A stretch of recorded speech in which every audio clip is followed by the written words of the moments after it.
This is Single Status.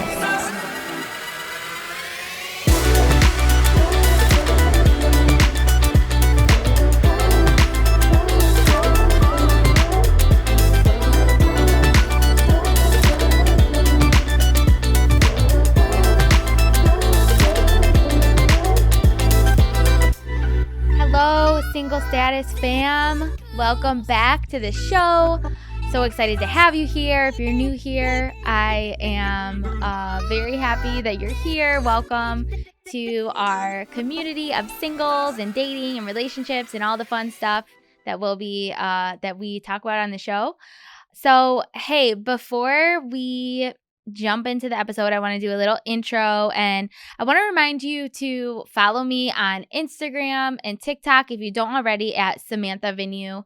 Vigneau is my last name.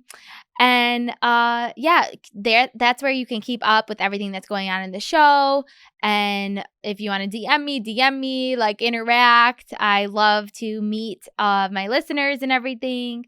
And if you listen on Apple or Spotify, if you could just take a moment and go to my page, leave me a 5-star rating. That would be much appreciated. And then also if you scroll down on Apple Podcasts, if you could write a review, those written reviews give me so much insight into like how you're feeling about the show, how you're liking things, and definitely like leave some feedback if you want to hear certain topics. Be much appreciated. And if you're on YouTube, make sure to subscribe, like, follow, do all the things there. And share with a single friend. Share with someone this might help, even if they're dating, if they're in a relationship. Like, we talk about all the things outside of marriage. So, share it with your peeps. Okay, guys. So today I have a really, really special guest, Raquel De Luna, and we go into her journey of struggling with weight as a child, and her journey on how she got passionate about health and fitness, and how that impacted her mental health, and how she dealt with insecurities in dating, and then she gives us all these little tips and tricks along the way. And we talk about her being married, in her late 20s, and so it's a really good episode. I think you'll take a lot from it, and I know I got a lot from it, so I am excited for you to tune in. Raquel, thank you so much for joining us today. Welcome to the Single Status Podcast. No, thank you for having me. I'm so excited to be here. Yes, and I love the pink lipstick. You're coming with all the bright colors. I got the orange on, so I think it's going to be just a fun episode. I think it's a sign.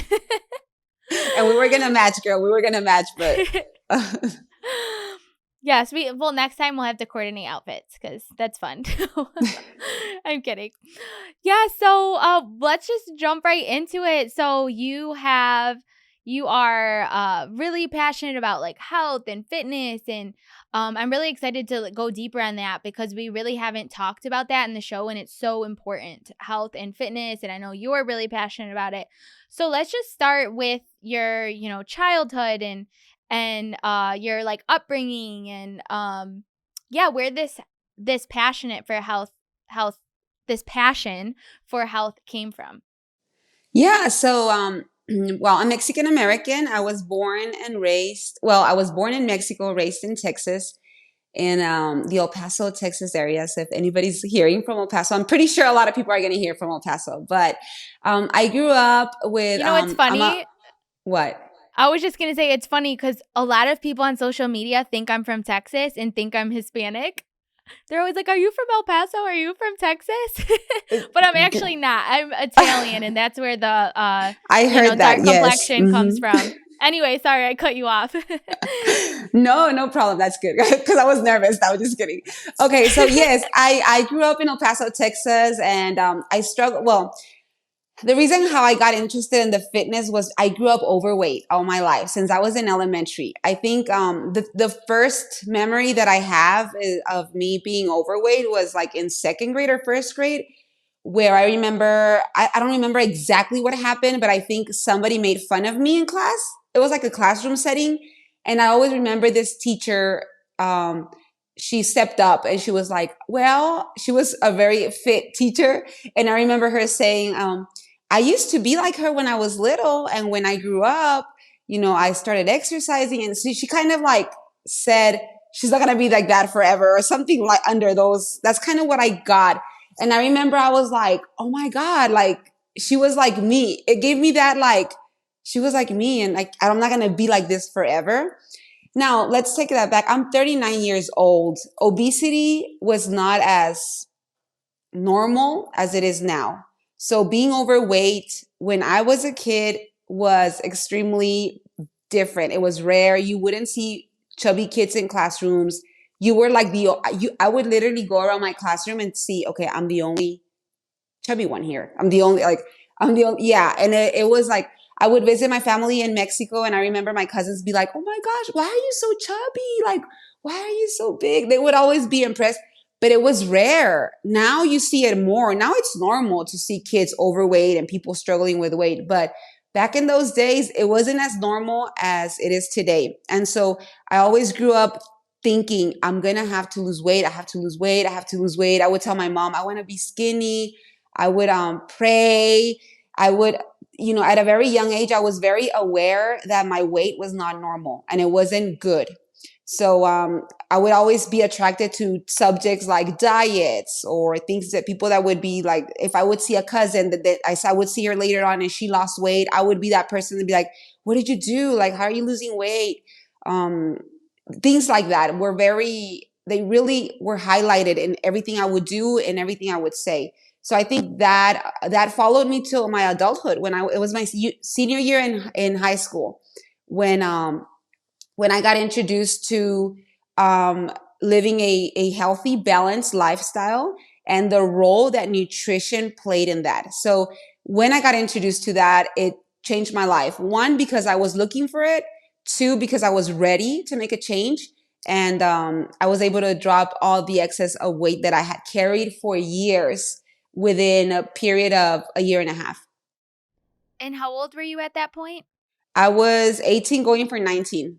Okay. Mm-hmm. And so, wow, your story is so powerful because I want to backtrack to what you said as a child. So you're sitting you said second grade class or first grade class. I can't remember. I think it was like second grade because it was Valenzuela was her name. If she's hearing me, Capistrano Elementary, I think that was her name. And I remember she must have been a young teacher because I remember I was Wow. like, wow, she was like me. I didn't take it like, Yeah.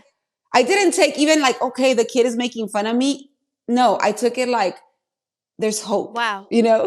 And so I think that's so important though, because I think nowadays we tiptoe around everything. And I remember in second grade that the teacher you had to separate into two groups, and one group got to read the Titanic and the other group got to read this dinky little kid's book. And I realized I really wanted to read the Titanic. And I said, like, why can't I read the Titanic? And she was like, that's for the kids that have a higher reading level. And I remember as a kid, I was like, what? Like, I want to read the Titanic. I'm not a good reader. And literally, it made me really work on my reading my whole life because I always had that in the back of my head as like since second grade, like, I want to be a good reader. I want to be a good reader. So I think that's interesting that you took what she said and what the kid said, because now, again, we try to make it like no one says anything because you don't want to, people might take them wrong or they might be bullied or something like that. But you took it as like, I know that there's hope and I can get healthy one day and I can, work on this. And I think that's really cool. Yeah. And nowadays it's like you're hurting their feelings, or even kids are like, okay, they take it personal. I didn't. Like, it was just like, there's hope. So sometimes it's like we do need to hear the truth sometimes because it does help us grow. And even if it hurts a little bit, it helps you kind of realize, okay, like I can do this, I can. So you also struggled a lot with like insecurities and stuff like that. So how did you, so when you're 18, 19 years old and now you're on this fitness journey, like Tell us a little bit about how you dealt with your insecurities. So I think, thinking back on my story, because I knew I was going to talk to you, I was like, I didn't my insecurities were not those that you're walking around knowing that you're insecure. It's almost when I would face situations, the way I would react towards situations. Now looking back, it was a manifestation of insecurities. It was me responding in a very insecure way. I still find myself at certain points where I find myself like unequipped, and I can trace it back to things that I faced growing up. Like I never did monkey bars in school. I would go to, parks where it was not Disney, but, like parks where you get on a roller coaster or things like that. And I was very, cautious of like how much I weigh. Do I fit on the chair? Am I going to break? If I would go to a party, I would be like, am I going to break that chair? It was very about physical. Wow. But once I took care of the physical part, just the aftermath that I didn't even notice. I thought losing weight was going to solve my problem.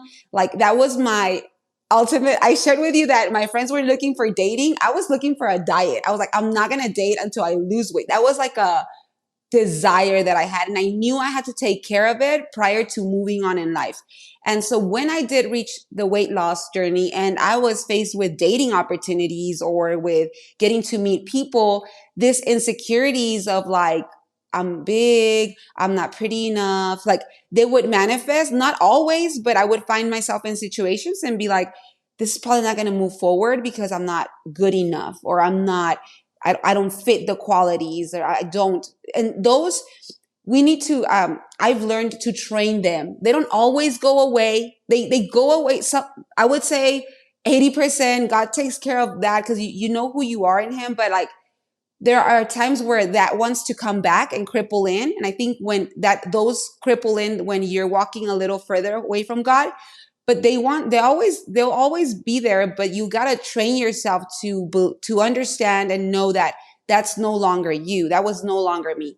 So I faced challenges in my early dating years, of settling for less or not putting no standards at all. It was like, okay, whatever falls, falls, like it's just, so those were, I believe, the results of, and it wasn't like a long period. I believe it was like I didn't take care of this part. I took care of the physical part. I took care of the weight loss and the physically confident, but I didn't take care of this deep insight thing that I had. So it gave me the opportunity to, hey, you're doing this wrong. The dating part is a mess. If you don't fix it, you're not going to have a good future, pretty much. So yes, facing insecurities, like I'm not good enough. Am I that person? Thinking on the other person's head. What is he thinking? Is he thinking that I'm not pretty enough? Or is there another girl that's going to come in fitter or prettier or smarter? Those things. And I think it all goes back to when you wouldn't get picked in the PE class because you were too slow or too big. I was literally the girl that would stay in PE class, like no one's going to pick me to play kickball or anything, but I already knew. The crazy thing was like they would split the class and it was like, I already knew, like, I'm not going to get picked. I'm going to get at the end, I have to make my friends laugh so I can be included because it ain't no other way I'm going to get in this. But I don't remember those things like, oh, it hurts, trauma. I don't really remember those things like that. I just always see it like a valley that I went through. It's like a desert that I went through, like things that I missed out on. But at the end of the road, things changed, and it was for good. So you said that you were dating from a place of insecurity. So then what did you start doing that was different? Mentally or, emotionally, like, but when you were dating, how did you start having more confidence when it came to dating? I think it was just the same way as dieting. I always try to, you'll hear me talk a lot about this because this is what I do. But just like when you're walking in an unhealthy diet and you get fed up with it and you're like, okay, I don't like what's happening. I don't like the reflection in the mirror. I don't like that I'm going higher on sizes, or I don't have the energy, or my gut is not good.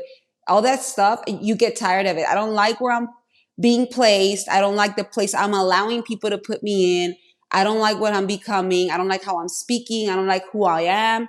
And it has to stop.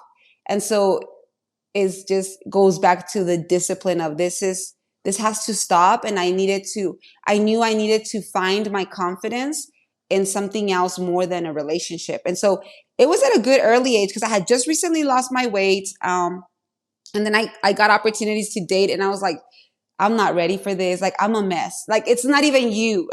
I'm a mess for picking you. You know what I mean? It was like, okay, I need to fix this life because I'm not going to go any further. So finding myself fed up with the results I was getting and shifting and just asking God the same way I asked God to help me lose weight, the same way I asked him to help me be a woman of confidence, like that I could walk in confidence in him, that I needed to become everything he wanted me, because I knew that I didn't want to step in a serious relationship in the future and be like this insecure woman. Like, I just didn't want that. And I knew that if I continued to ignore those red flags, that was the path I was going to take. Yeah. Wow, I love that. And I don't know if you've seen that documentary. I think it's called Stutz, and it's with Jonah Hill and his therapist, and he has this documentary on Netflix. But I never really put two and two together about how much our physical health impacts our mental health. And he said Jonah Hill, he grew up uh, as an overweight child, and he struggled with it his whole life. And he thought he was always, losing weight for his looks. And then his therapist really like instilled in him like mental health is uh our mental health is like 80% impacted by our physical health. I think, and it really shocked me because I'm like, wow, because when I don't work out, I feel mentally drained. And even I live in Michigan, so I have to mentally prepare for the wintertime. I know seasonal depression is like around the corner. And I remember this year, I was like, I need to get on a workout routine because I know that I'm going to be down in the dumps if I'm not on it. So, uh, anyway, can you talk a little bit to how mental health is impacted by our physical health, and how you have or how that journey's been for you? Yeah, we got to understand ignorance is the thing that drives a lot of us to the wrong path nowadays. I think we're becoming not all of us, but we feed by what we read on the internet, and we sometimes don't educate ourselves just the way we used to educate ourselves. How does our body work? Like, what makes our body? And we are what we eat, literally. Like, we become everything that goes in your mouth. If it's high quality, low quality, junk food, good food, everything is manifested in our body. We are what we eat, the period. It's not like, it's unquestionable. As women, thinking back, I was not only overweight. My problem was I had, it wasn't even also the looks. It was like, I used to have my neck really dark all around my neck. We didn't know our ignorance. My mom used to buy me those creams to like whiten your skin because my neck was really dark. My legs were dark, all these things. And now that I know, that's when your body's not producing enough insulin. Like, it's pre-diabetic, Oh, pretty much, if wow. not diabetic, by then. But it was dramatic. Like, it was really, besides being overweight, having to use turtlenecks in the summer, all those things like affect you. So ignorance is is something that we face a lot nowadays. And I think that mental health, there's clinical studies that have shown, I mean, I don't have them, but you can probably find them online, that they're showing that we are, a lot of women, for example, women, I work a lot with women. We face not low self-esteem.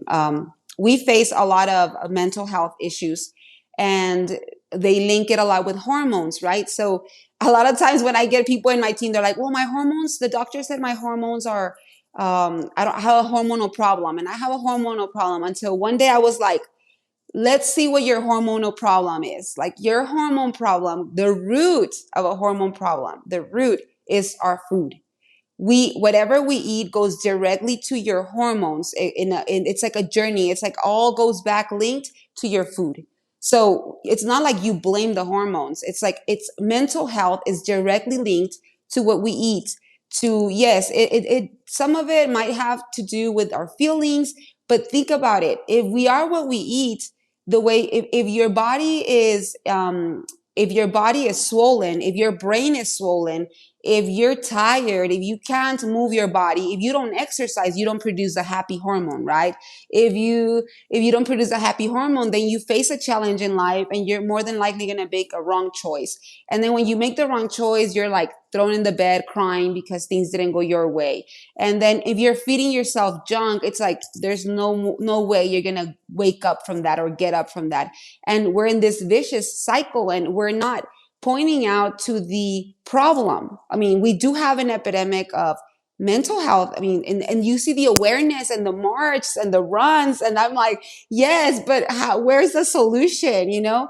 And of course, there's experts for this subject, but if you do your research and if you're like, okay, let's go deep into this, if it's my hormones, if it's the menopause, if it's whatever hormonal problem, hormones are fed with what we eat, our cells, everything goes back to our cells, and what our cells are fed from, what we eat. And that's very important because that's what we're made of. Yeah. Yes, and I am so happy you brought that up because, I'm really thankful for my mom because she's always been really into health and fitness. So she trained me, well, she brought me up at a young age to always be conscious of my health. And she always taught me that, what we put in our bodies is so important. And a lot of times people complain who are like working out, like, why am I not losing weight? And her first question always like, well, what are you eating? Because if you're going to work out and then you eat a Big Mac after, like, that's not going to, do anything for you. So it's so important what we eat too. And that's directly correlated to mental health as well. So what's your advice for someone then who is struggling with even starting, and then how to stay consistent? Because I think that's the hardest part is either starting and then staying consistent with it. Well, I think number one, you need to want to change. You need to desire the change, because I think I can desire a change for someone, but if that person is like, I don't think I want it yet, or I don't want it that bad. Some people want it because they know they have to change. Some people want it because the doctor tells them that if they don't change, life is going to be short. And you'll be surprised. But even then, some people don't want it. Some people don't want the change. And it needs to start with a desire, because no one else is going to come and do it for you. It's going to be you. So it starts like with a desire and wanting it. You're not going to know how, but you're going to know that you for sure want that change. I always tell people, I'm like, do you want it? Like, how bad do you want it? Yeah, I want it. I just don't know where to start. So I would say is like, want it first, and then make a plan.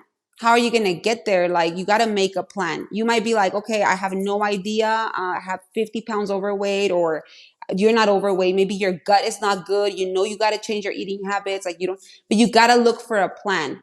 They say success leaves clues, right? Like, you want to be successful, you look for successful people. If you want to, you want to have the hair that someone has, you ask that person that has that hair. I'm not going to go ask someone that doesn't have the hair that I want. Like, results are always like, success leaves clues.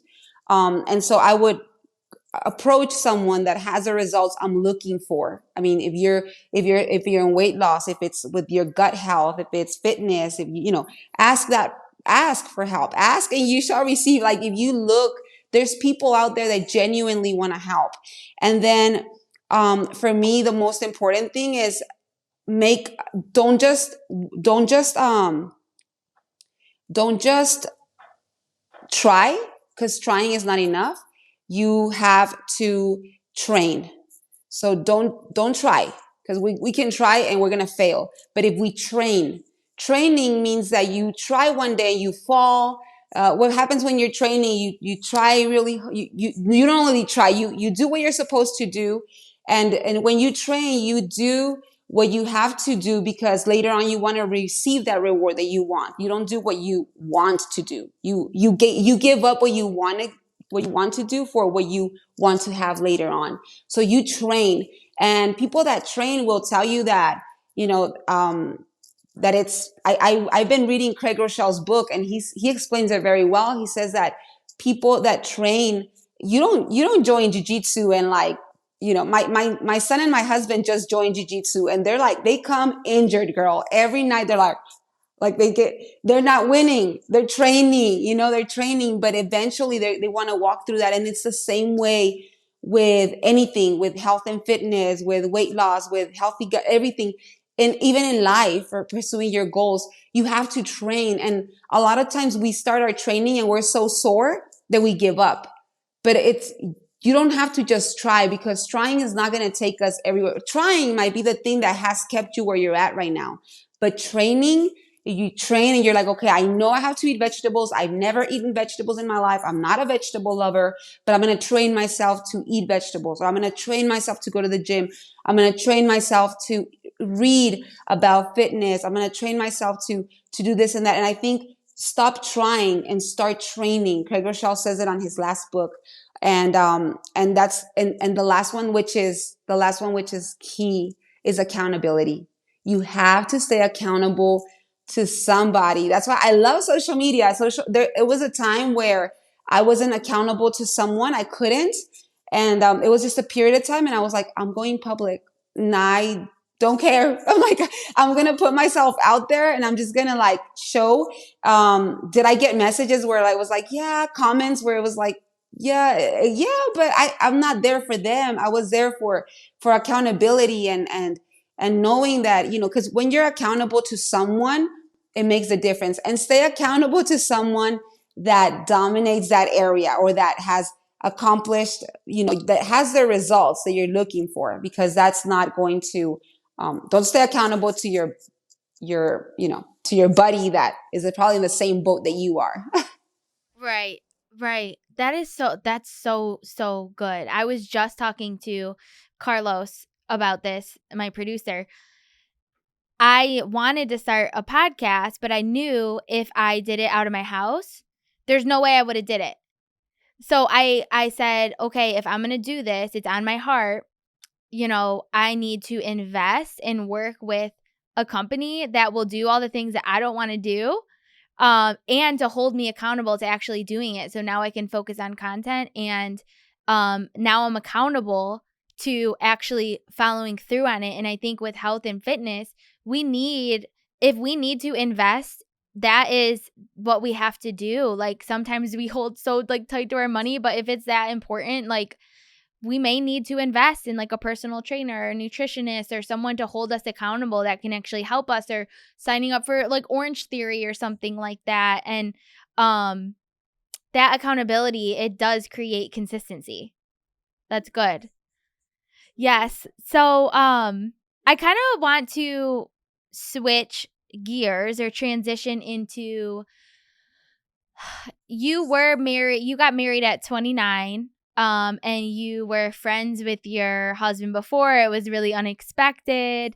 So can we go into that journey of, meeting your husband? And yes, can you share a little bit about that? Yes, we met when I was 19. I met him like one night. One of my friends introduced, he actually carpooled one of my friends.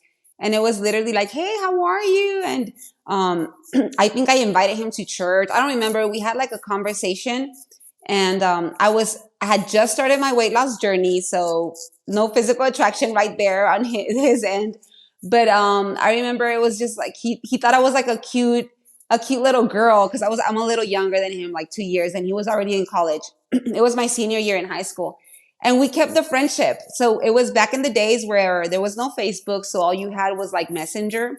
And I went to Bible school, and we stayed in touch. I would always encourage him to follow God, because he was not a believer. And he would ask me his questions that he had, and we stayed as friends. And I remember actually your producer, Carlos, I would talk to him about him. I'd be like, I have this friend. You guys look so much alike. They resemble something on their face. And we stayed as friends for 10 years. And eventually, Wow. one day we were friends for, I want to say like 5 years before he moved to my hometown. And he moved to my hometown because I hooked him up with a job. I was like, I have a job that maybe might fit you. And he moved in town. I was already living in Louisiana. And he went out there, and we stayed as friends for 5 more years. We were friends. He did feel something for me, but I was in my own little world. I was like that, living that single life. Like, I want to pursue God and let all the guys follow me and seek the Lord to find my heart. So corny, so corny. Yes. I was like, Lord, I want to be so lost in your arms that the man that you have, those kind of funny things. I was that girl. Fully Oh my devoted. God. Yeah. And so he would be like, hey, Yeah. let's date. And I was like, are we going to get married? And he was like, well, I mean, if we date, I'm like, no, you see, I don't want to like date. Oh my God, I'm so embarrassed to say this on a podcast, but don't do that, girls. Don't do that. Anyway, so we ended up being friends. We would always end up in trips together, church related. And until one day I decided to give him a chance, do that. It's okay to give someone a chance and be like, Yes. let's date. It's okay. We're not going to like do anything. And we Right. dated, and we dated for a year, and then he proposed. He wanted to propose before dating. I was like, no, let's date. Let's fall in love. And then after a year of dating, of course I fell in love. He proposed after a year, and we've been married for 10 years. So I married when I was Wow. 29. I'm now 39, and he's an amazing man. He's everything I dreamed of and more. I would always, ever since I met him and I would talk to him, I remember telling my mom, I was like, Mom, he's just like a great guy. He would be like a perfect dad. Like he got this, Wow. like, he loves kids. He's like supportive. He's my biggest cheerleader. Like, he's like, you can do this. And I remember telling my mom one day, like, he would be a great dad. And he's an amazing dad. My kids love him. We have 3 kids. He's everything. There's no doubt he wasn't who I was looking for, but he's everything I needed. He's everything God knew I needed in my life. And when I look back, I'm like, there's no way I could have, like, what was I thinking? You don't know what you want. Only the Lord knows what you want. And he gives you those things.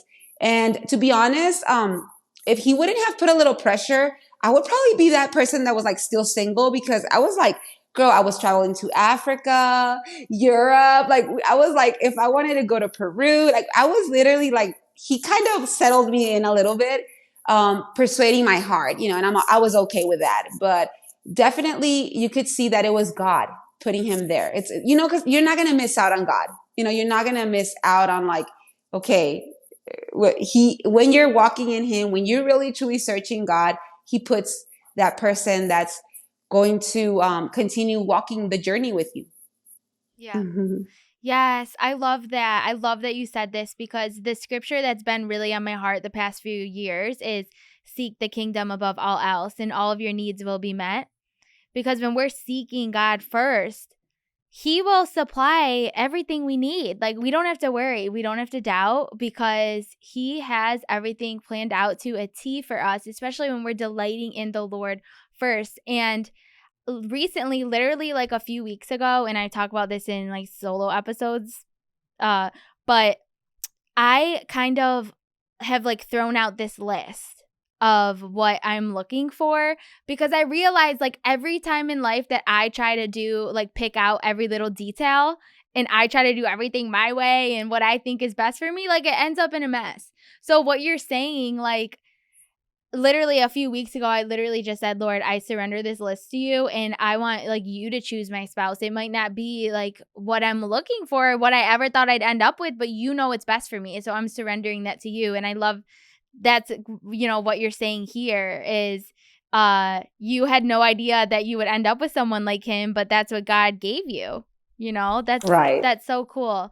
So what would be your advice to men and women in their single season? Like, what would be the advice that you want to share with us Um, to prepare for, especially Marriage. people that do desire marriage, like, to Right. prepare for that, or I think, any advice? yeah, and honestly, every year, during my singleness, I would always be like, okay, Lord, I had a desire of being married, but when I told you that I started, okay, I want to be confident. I want you to prepare me. And I was okay with, even if my life was shorter and I never get married. Or I was okay with, like, okay, God, what if, like, I'm going to marry older? Like, that's fine. I got in that place where I guess I was too comfortable. Like, I was like, okay, there's no rush. Like, I was really enjoying everything. And And I think my advice is enjoy this season. And I know I would hear it before, but it wouldn't sink as much as it does now. Like, enjoy it. Do the things you might not be able to do once you get married, not because someone's going to restrict you, but because when you get married, you have children and other responsibilities, and it's a different season. And in this season of singleness, it's there for a reason. You're going to be able to do things you're not going to be able to do later on. Or maybe you're going to start things that later on you're going to enhance. So what can you do now and do at your best with what you have right now? Don't focus too much in the be mindful of the future, but we're not there yet. So what can you embrace right now would be my advice. Like, embrace everything you can, do it full heartedly, seek God, delight in him, like truly delight in him, not with the hope of like a better future, which you do want a better future, but like the God now, like the moment, this present moment. That would be my one advice. Number two is work with your finances. It's so important. The number one cause of divorce is finances. So be a good steward of your money and work your money. If you're a woman, like, it's okay to make your own money and like and reproduce, like, learn. Don't wait for that husband to come one day and teach you about money. My husband is a CPA. So I'm like, don't do that. Don't wait for that. Like, it's okay for you to have your money and learn and be a good steward. Like, don't think whenever I get married and buy my house or none of that. Like, you can do so much right now. Be a good steward of your money. Learn about money. Money is very important when you're married. And the number three would be like, take care of yourself, health wise. You want, not just for the physical part, because I know I talk a lot about that, but it's also your reproductive system. It's also like your gut, your energy, your physical appearance. You're going to be attracted to that person. Some people are like, Lord, send me this, like, hot potato, like hot potato, like, this hot stud, Yes. whatever. But like, we're not even putting ourselves out there. Like, we gotta put Right. our job too. You're gonna find someone that's athletic at the gym. You know what I mean? Like, you gotta, and this advice might be like, but truly, like, if It's you good. gotta become what you're looking for. So you gotta take care of yourself physically. It's okay. It's not a sin to take care of yourself physically. And even though the world, I was thinking of this morning, the world, we sometimes see the world and it's like, oh my gosh, the devil's taking over this, taking over that. But did you know that health is like, they're selling us health and fitness, a bikini and a six pack. And that's not health. And that's not exactly fitness. You can have a bikini and a six pack and not be healthy. So even on those things, we're being deceived if we're not careful, and we're cutting ourselves short sometimes. So take care of your health. Be careful what you eat. Like, all those things that are like, okay, well, I'm young and nothing has ever happened to me. Look at the ingredients. Be mindful. I'm not telling you to become crazy like all the time, but be mindful. At least for those things that you do take from your grocery store to your house, let it that be. That's a rule at my house with my kids. I'm like, I'm not going to prohibit you to eat stuff that kids eat. But at my house, Monday through Friday, we honor this. We try to honor this in the best way with the best ingredients. And in the weekend, and if you go to a party, I'm not going to be this mom that's like, oh my gosh, my kid can't have that. But they're being mindful.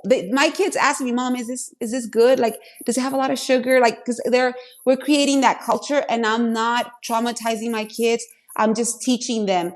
And if you, as a single person, learn those habits, you're going to bring them to the table in your future years, and it's going to be rewarding. Mhm. Right. Yes, that's so good. So it's, you know, along the theme of just rather than try, train right now. And there's no waiting, like finances, health, working on ourselves. Like these are all things we should be doing right now. And we should not be waiting for someone else. And I love that you brought up, you could look great and you could be super skinny and there is something called, like, I think out there it's called like the cocaine diet or something. Like these women, it's like a trend or whatever, like the women that are super skinny, And some people think it's like, attractive or something, and I think they're calling it the coke, but I know people sometimes do cocaine to like lose weight and stuff. But it's like, yes, that's, not, obviously that's not healthy at all. So just because you like look skinny doesn't mean you're healthy. And my mom, she always taught me to have a healthy lifestyle. So like what you said, it's all about balance. Like we don't want, sometimes these extreme diets like aren't good for us because we just go right back to gaining the weight because it's like it's not sustainable. So it's like, how can I create a healthy lifestyle? And you know for myself, I set rules for myself. Like people think I'm funny, like sometimes people at work make fun of me and stuff, but I'm like, during the week I set rules like you said in your household.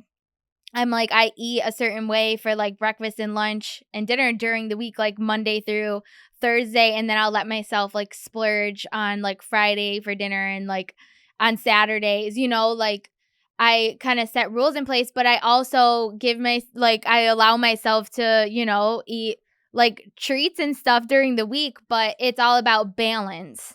Like it's just, I try to not like overindulge, but it is just that like self-discipline and creating a sustainable lifestyle is what we should be aiming for, a balanced, sustainable lifestyle. So that's good. I'm so happy you brought that up. Right. Yes, and so I think this is a perfect segue into your line of work now. So you're helping so many women with health and fitness, and you're on social media. So everyone, we're gonna leave Raquel's handles in the show notes and everything. But could you give us the rundown on like what you help with? Because we were talking about investing in our health, and Raquel does that, and she's helping tons of women out there right now. So yes, let us know like what services are you providing and what's going on there. Yeah, well, so after my own personal journey, I started helping my friends. So it was like friends in school, friends at work. I was like, you can do this. I helped one of my sisters like lose all her weight, and it was a natural thing for me to just wanting to help. Like even as of today, if I go to the store, I'm like, oh my God, I want to help her. Like, how can I become her friend to help her? Like it really, it's something that's in my heart. So I became a wellness coach.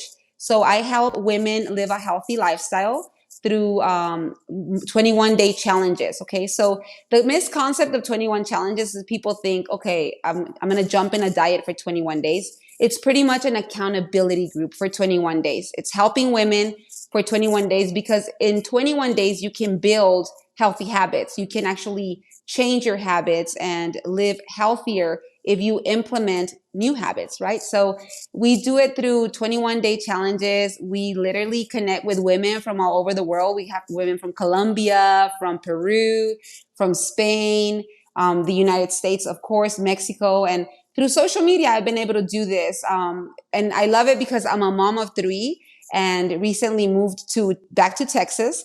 And so with the whole moving and having three kids, one of my oldest son is in the spectrum. So all that is like allows me to have this and help women. And what I do on social media is more like just being myself. If I'm going through pregnancy, I journal. You can go back on my social media and see all my pregnancy workouts. Like I joined CrossFit when I was pregnant, and then I moved from out of town. Now I'm at the gym, like real life stuff, because I feel like there's so much out there like that can easily be I don't want to say fake, but not real. It's Yes. like it's so like you can now in social media you can edit even the videos. So it's like I just want to be myself out there so women can feel identified and help them through 21-day challenges. And when I say 21-day challenges, women stick to it for more than 21 days. It's a community of women, and we help men as well, but mainly our market is mainly women,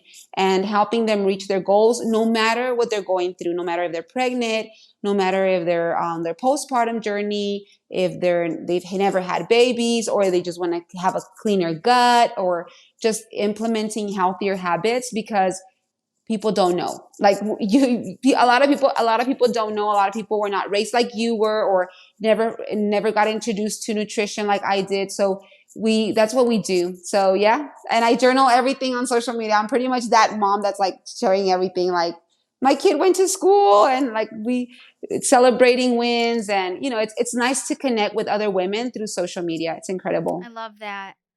Yes, well, anyone listening, if you have that little inkling, like to get your health in order, like follow Raquel right now, sign up for the 21-day challenge. And also, like if you just need some like inspiration or motivation, I've been following Raquel, and her reels on Instagram are really inspiring. And the fact that you have 3 kids and you're doing all this and you're still like consistent with your workouts, that alone just motivates me, because I don't have 3 kids, don't got a husband. There's no excuse. I don't got no excuse. So anyway, you're so inspiring, and I loved our conversation. Is there any like last, words that you have for the listeners, or anything you want to say? No, thank you. And congratulations on your podcast. I think we need more of this. I have a lot of friends, and I'm like, this morning, I was like, you have to subscribe to this podcast. It's going to like, you're going to love it. So I'm excited. I'm excited for your journey, and I can't wait to like see it from frontline. Thank you so much, Raquel. Thank you for having me. Yes, it was so great meeting you and getting to know you, and I'm excited to see more of you on Instagram and stay connected. We'll have to have you back in the future. Thank you. All right, guys.